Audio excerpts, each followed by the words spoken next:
আজকে কিন্তু কারোর বার্থডে নয়, ঠিক আছে? এই যে ক্যান্ডেলটা দেখতে পাচ্ছ, সেই ক্যান্ডেলটা তোমরা বার্থডেতে ফু দিয়ে নিও। বাট আজকে ক্যান্ডেল নিবে, বাট ফু দিয়ে নিও। কি করবো? আওয়াজ দিয়ে। তো আমাদের সাথে আছে হিমাদি স্যার, আর আছেন তোমাদের প্রিয় সাগর স্যার। তো হিমাদি স্যার প্লিজ ট্রাই করুন।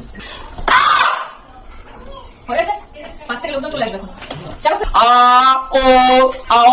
হ্যালো এই লেম হয়ে গেছে, হয়ে গেছে। সবাই কিন্তু এটা ভোট দিতে হবে।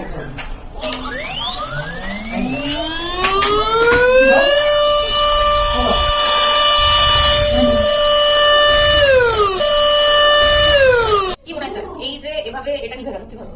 হাওয়া ফ্যান ট্যান লাগানো আছে হাওয়া আমি জানতাম স্যার এটাই বলবেন, আমার ফোনে ফ্যান লাগানো আছে, বাট সেটা নয়। একটা ফ্রিকোয়েন্সি রয়েছে, নির্দিষ্ট ফ্রিকোয়েন্সিতে এটা কিন্তু নিভে যাবে। তোমরা শুনেছো না, ভাইবস ফ্রিকোয়েন্সি প্রমাণিত হলো। সেই ভাইবস ম্যাচ করলে তোমরা সফলতার শিখরে পৌঁছে যেতে পারবে। আর ম্যাথের ভাইবস ম্যাচ করবে ম্যাজিক্যাল ম্যাথ ব্যাচ। যারা জানো না অবশ্যই ডিটেইলসটা জেনে নাও আর ভর্তি হয়ে যাও। আমার আওয়াজে ফ্রিকোয়েন্সি ছিল।